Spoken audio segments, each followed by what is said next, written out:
25 मार्च 1655 की एक शांत रात एक डच एस्ट्रोनॉमर क्रिश्चियन हाइगिंस जब अपने होममेड टेलीस्कोप से सैटर्न को ऑब्जर्व कर रहे थे, तभी उन्हें अचानक से उसकी रिंग के पास एक छोटा सा डॉट दिखाई दिया। इंटरेस्टिंगली इस डॉट पर फोकस करने के बाद हाइगिंस को यह पता चला कि ये डॉट तो सैटर्न के चारों ही तरफ उसका चक्कर लगा रहा है। जी हाँ गाइस, आपने बिल्कुल ही सही गैस किया। यह था सैटर्न का सबसे पहला डिस्कवर किया गया मून, जिसे आज हम और आप टाइटन के नाम से जानते हैं। इंटरेस्टिंगली इस डिस्कवरी के बाद साल 1944 में ग्रेनेड क्यूपर नाम के एक एस्ट्रोनॉमर अचानक से दुनिया के सामने आकर यह क्लेम करते हैं कि टाइटन हमारे सोलर सिस्टम का पहला और इकलौता ऐसा मून है जिस पर आज की डेट में भी लाइफ मौजूद है। लेकिन सवाल तो यह है कि आखिर कुइपर किस बेसिस पर इतना बड़ा क्लेम कर रहे थे। असल में गाइस, अकॉर्डिंग टू कुइपर, जैसे ही उन्होंने टाइटन के ऊपर रिसर्च करना शुरू किया, उन्हें वहां पर ना सिर्फ अर्थ के जैसा प्रॉपर एटमॉस्फेयर डिटेक्ट हुआ, बल्कि उसके लाइट स्पेक्ट्रम को एनालाइज करके उन्हें यह भी पता चला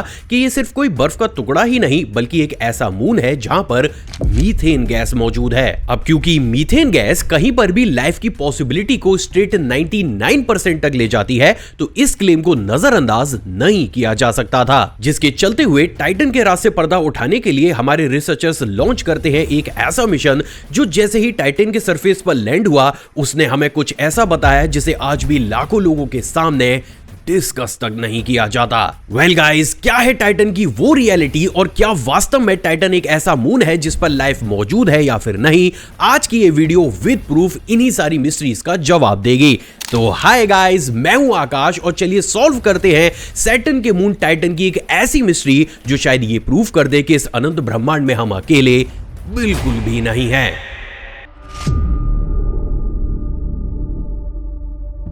25 दिसंबर 2004, जहां एक तरफ पूरी ही दुनिया क्रिसमस के सेलिब्रेशन में बिजी थी, तो वहीं अर्थ से 1.2 बिलियन किलोमीटर दूर मौजूद सेसनी स्पेसक्राफ्ट अपने 7 सालों के सफर को पूरा करके फाइनली टाइटन के ऑर्बिट में एंट्री लेता है। मिशन बिल्कुल ही सीधा था। स्पेसक्राफ्ट से हाइगिंस नाम के एक प्रोब को डिटैच करना है, जिसे टाइटन के थिक एटमॉस्फेयर में एंट्री लेकर उसके सरफेस पर लैंड करना है। लेकिन गाइस, ऑन पेपर ये मिशन जितना ज्यादा सिंपल लग रहा था, प्रैक्टिकली ये आगे चलकर उतना ही ज्यादा मिस्टीरियस बनने वाला था। असल में 14 जनवरी 2005 को जैसे ही हाइगिंस टाइटन के एटमॉस्फेयर को टच करता है, उसके सेंसर्स ये डिटेक्ट करते हैं कि प्रोब का टेम्परेचर सडनली 1000 डिग्रीज तक गर्म हो चुका है, जिसके चलते हुए वो हीट शील्ड जिसे इक्विपमेंट को प्रोटेक्ट करने के लिए लगाया गया था, वो महज कुछ ही सेकंड्स में जलकर खत्म हो जाती है। बट फॉर्चुनेटली जब तक ये हीट प्रोब के इंटरनल इक्विपमेंट्स तक पहुंच पाती, हमारा ये प्रोब टाइटन के आउटर एटमॉस्फेयर को क्रॉस करके उसके इनर एटमॉस्फेयर में एंट्री ले चुका था,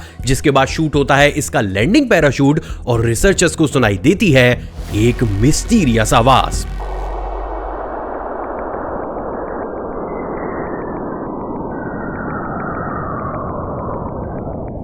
असल में गाइस, ये आवाज इतनी ज्यादा अजीब थी कि इनिशियली रिसर्चर्स को ये लग रहा था कि शायद उनके प्रोब में मौजूद माइक्रोफोन गर्मी की वजह से डैमेज हो चुका है। लेकिन प्रोब के सेंट्रल कंप्यूटर से मिल रहे रेगुलर डेटा के अकॉर्डिंग उस माइक्रोफोन के सभी पैरामीटर पूरे ही तरीके से सही थे। तो अब सबसे पहला सवाल तो ये खड़ा होता है कि अगर प्रोब के अंदर का माइक्रोफोन पूरे ही तरीके से सही काम कर रहा था, तो आखिर ये मिस्टीरियस सी आवाज वहां प्रोड्यूस हो कैसे रही थी? वेल गाइस, सच तो यह है कि इसका ऑथेंटिक आंसर आज भी हमारे पास मौजूद नहीं है, लेकिन कुछ रिसर्चर्स का यह मानना है कि मे बी टाइटन के एटमॉस्फेयर में कुछ ऐसे लिविंग ऑर्गेनिज्म हो सकते हैं जो जब माइक्रोफोन के कांटेक्ट में आए तो इसी टकराव की वजह से उन्हें ये अजीब सी मिस्टीरियस आवाज सुनाई दी। अब देखो गाइस, मिशन के पहली ही स्टेज में इतनी अजीबोगरीब चीजें देखने के बाद रिसर्चर्स को एक बात पूरे तरीके से क्लियर हो गई कि भाई, जिस मून को वो काफी ज्यादा ऑर्डिनरी और सिंपल समझ रहे थे, प्रैक्टिकली वो उतना ज्यादा सिंपल तो बिल्कुल भी नहीं होने वाला था। एंड गेस व्हाट, रिसर्चर्स की ये सोच आगे चलकर बिल्कुल सच साबित हुई। असल में गाइस, जैसे ही ये प्रोब टाइटन के सरफेस के पास पहुंचने लगा, इसमें लगे हुए कैमरास और DISR इंस्ट्रूमेंट्स ने तुरंत ही वहां के सरफेस की फोटोज और रीडिंग को लेना शुरू किया। एंड बिलीव मी, उसके बाद रिसर्चर्स को कुछ ऐसा नजर आया जिसकी कल्पना आप सपने में भी नहीं कर सकते। असल में गाइस, इस मिशन के द्वारा इनिशियल स्टेज में हवा से ही ली गई फोटोज ये बात पूरे तरीके से क्लियर कर रही थी कि टाइटन पर कोई बड़े बड़े क्रेटर्स या फिर माउंटेन नहीं, बल्कि लिटरली नदियां मौजूद मौजूद हैं। सिर्फ इतना ही नहीं, बल्कि जैसे हमारे प्लेनेट अर्थ पर ये नदियां या फिर ड्रेनेज चैनल्स हाई लैंड से लेकर लो लैंड की तरफ फ्लो करते हैं, ठीक उसी पैटर्न में टाइटन के ऊपर भी ये बड़े बड़े लिक्विड चैनल्स हाई लैंड से लेकर लो लैंड की तरफ बह रहे थे। लेकिन तभी रिसर्चर्स की निगाहें जाती हैं टेम्परेचर पैरामीटर पर, जो रियल टाइम में कुछ और ही कहानी बता रहा था। असल में गाइस, जहां एक तरफ टाइटन के आउटर एटमॉस्फेयर का टेम्परेचर बहुत ज्यादा गर्म था, तो वहीं जैसे जैसे उनका प्रोब सरफेस की तरफ बढ़ रहा था, वहां का टेम्परेचर -179 डिग्री सेल्सियस तक पहुंच गया। जिससे एक चीज तो सभी को ये क्लियर हुई कि इनिशियल प्रोब के द्वारा क्लिक की गई लिक्विड चैनल्स की इमेजेस में जो लिक्विड उन्हें बहता हुआ दिख रहा है, वो किसी भी एंगल से पानी तो नहीं हो सकता, क्योंकि पानी -179 डिग्री सेल्सियस पर पूरे ही तरीके से फ्रीज हो जाता। तो अब सवाल तो ये खड़ा होता है कि अगर टाइटन की नदियों में पानी नहीं बह रहा है, तो प्रैक्टिकली वहां पर मौजूद क्या है? वेल गाइस, इसका जवाब मिलने वाला था उन्हें इस प्रोब की लैंडिंग होने पर। और फाइनली गाइस, जैसे ही उनका ये प्रोब टाइटन के सरफेस पर लैंड होता है, ये हमारे पास कुछ ऐसा डेटा भेजता है जो ये बात को क्लियर करता है कि टाइटन के ऊपर 100% लाइफ मौजूद है।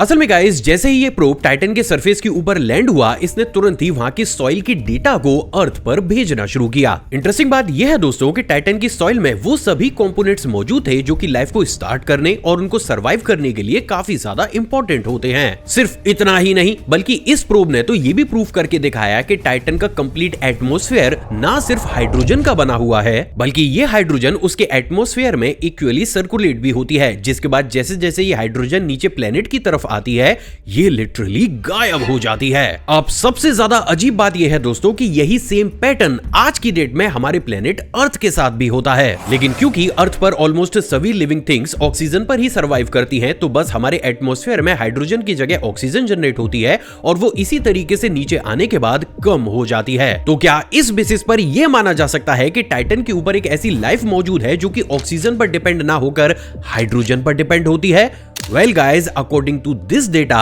99% yes। अब देखो गाइज, जैसे ये डेटा हमारे रिसर्चर्स को मिला, उनकी क्यूरियोसिटी टाइटन को लेकर और ज्यादा बढ़ने लगी, जिसके चलते हुए नासा के एस्ट्रोबायोलॉजिस्ट क्रिस मैकके ने तुरंत ही अलग अलग पैरामीटर्स को एग्जामिन करना शुरू किया। हैरानी की बात यह है दोस्तों कि इन पैरामीटर्स ने ये बात पूरे तरीके से क्लियर करी कि टाइटन के ऊपर सिर्फ हाइड्रोजन गैस ही नहीं, बल्कि इसी पैटर्न में एसिटिलीन गैस भी गायब हो रही है। ये चीज अपने आप में काफी ज्यादा अजीब इसलिए भी थी क्योंकि आज की डेट में हमारे प्लेनेट अर्थ पर भी मौजूद ground water micro organism same इसी तरीके से इसी गैस को कंज्यूम करके एटमॉस्फेयर से गायब करते हैं, जिससे ये बात काफी हद तक क्लियर हो रही थी कि अगर टाइटन के ऊपर किसी भी तरीके की लाइफ मौजूद है, तो वो सरफेस पर ना होकर वहां पर मौजूद बड़ी बड़ी नदियों या फिर लिक्विड चैनल्स के अंदर मौजूद है। लेकिन एक सवाल जिसका जवाब हमें अभी तक भी नहीं मिला है, वो ये है दोस्तों कि आखिर टाइटन की इतनी बड़ी बड़ी नदियों के अंदर मौजूद लिक्विड है तो है क्या? वेल गाइस, दिल को थाम लीजिए, क्योंकि अब आप कुछ ऐसा जानने वाले हैं जो टाइटन को लेकर आपकी पूरी सोच समझ को ही बदल कर रख देगा।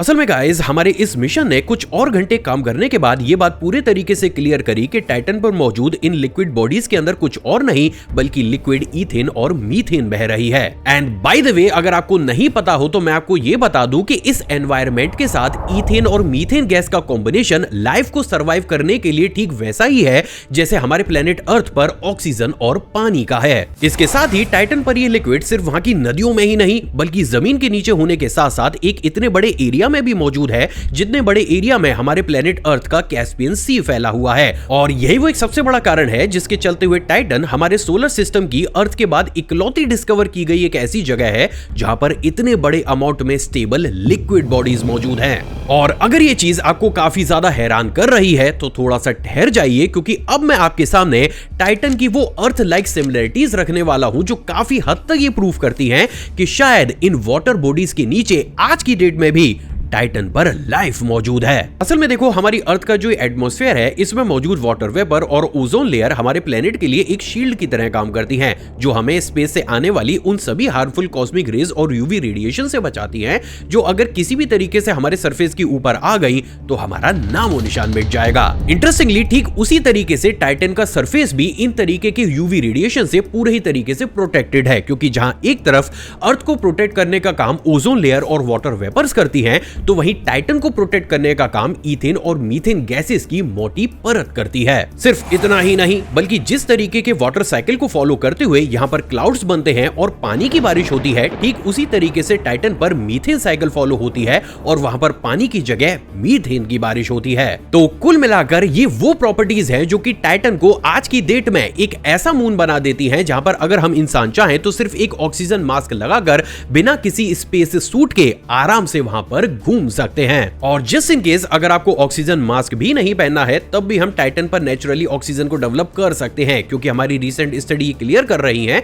कि टाइटन के सरफेस के नीचे आइसी वाटर बहुत बड़ी क्वांटिटी में मौजूद है, जिसे इलेक्ट्रोलाइसिस प्रोसेस के जरिए पानी में तोड़कर और उसको तोड़कर ऑक्सीजन बनाई जा सकती है। तो चलो गाइस, अब ये सारे ही पॉइंट्स सुनने के बाद हम ये मान लेते हैं कि ठीक है, शायद टाइटन पर किसी न किसी फॉर्म में कोई एक्स्ट्रा टेरेस्ट्रियल लाइफ मौजूद है। लेकिन सवाल तो ये खड़ा होता है कि अगर टाइटन के ऊपर किसी भी तरीके की लाइफ मौजूद है तो उन्होंने कभी भी डायरेक्ट या फिर इनडायरेक्ट कुछ भी ऐसा काम करके क्या अपनी प्रेजेंस को हमें दिखाया है? वेल गाइस, बिल्कुल दिखाया है।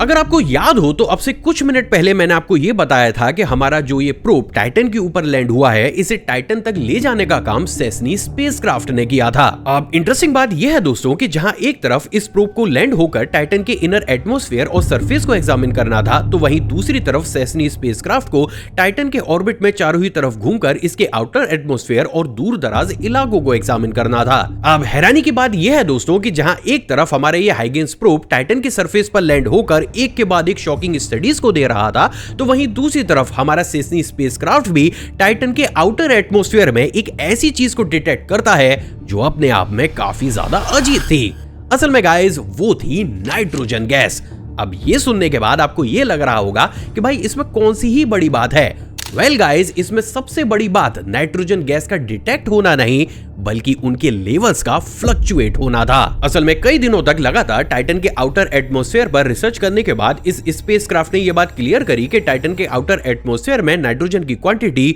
हर घंटे बढ़ और घट रही है। और ये तभी पॉसिबल हो सकता है जब उस मून के ऊपर कोई ना कोई ऐसी लिविंग लाइफ मौजूद हो जो कि रियल टाइम में नाइट्रोजन के इस साइकिल को डिस्टर्ब कर रही हो। शॉकिंगली ऑलमोस्ट यही सेम नाइट्रोजन का साइकिल हमें अर्थ पर भी होता हुआ दिखाई देता है, जिसे आप सिंपली इस एनिमेशन से समझ सकते हो। अब देखो गाइस, जब तक हमारे रिसर्चर्स प्रैक्टिकली इस मिस्ट्री को सॉल्व कर पाते, हमारे सामने टाइटन की दो और ऐसी मिस्ट्रीज आई जिसे आज तक भी हम एड़ी चोटी तक का जोर लगाकर सॉल्व नहीं कर पाए हैं। जिसमें से बात अगर पहली मिस्ट्री की जाए तो देखो, नॉर्मली जब भी अर्थ पर दो हार्ड मैसिव बॉडीज को आपस में टकराया जाता है तो या तो देखो वो छोटे छोटे पार्टिकल्स में टूटकर बदल जाती हैं या फिर वो डस्ट में कन्वर्ट हो जाती हैं। लेकिन बात अगर टाइटन की जाए तो वहां पर जैसे ही दो सॉलिड पार्टिकल्स आपस में टकराते हैं, वो जादू की तरह गायब हो जाते हैं। अब अगर ऐसा वहां पर हो रहा है और हमें ये दिख चुका है, तो प्रैक्टिकली हमें ये भी नहीं पता है कि फिर आखिर इतने लंबे समय से टाइटन अपने हार्ड सरफेस को कैरी कर कैसे रहा है। इसके साथ ही बात अगर दूसरी मिस्ट्री की करूं तो हमारे कैसिनी स्पेसक्राफ्ट के द्वारा क्लिक की गई कुछ इमेजेस में हमें टाइटन के ऊपर एक ऐसा आइलैंड भी देखने को मिला है जो या तो पूरे तरीके से साफ दिखता है या फिर वो कभी भी अचानक से गायब हो जाता है। और ये दिखने और गायब होने के बीच का समय कई महीनों या फिर सालों का नहीं, बल्कि सिर्फ कुछ घंटों का ही होता है। ये ठीक ऐसा ही है कि मानो ये कोई आइलैंड नहीं बल्कि कोई एडवांस सिविलाइजेशन का कोई ऐसा बेस हो जिसे वो अपने कन्वीनियंस के हिसाब से शो और हाइड कर रही हो। और यही वो रीजन है जिसके चलते हुए इस आइलैंड को आज भी टाइटन का मैजिकल आइलैंड के नाम से जाना जाता है। तो अब एक सवाल जो 100% आपके दिमाग में आया होगा वो ये है दोस्तों कि अगर हमें टाइटन इतना ज्यादा मिस्टीरियस और सूटेबल मून लग रहा है तो फिर आखिर इसकी रियलिटी को खुलकर पूरी दुनिया के साथ शेयर क्यों नहीं किया जाता? क्यों आज की डेट में भी ये सारी ही नॉलेज स्कूल और कॉलेज में हमें क्यों नहीं पढ़ाई जाती? वेल गाइस, बी रेडी, क्योंकि अब आप इसके पीछे की रियलिटी भी जानने वाले हैं।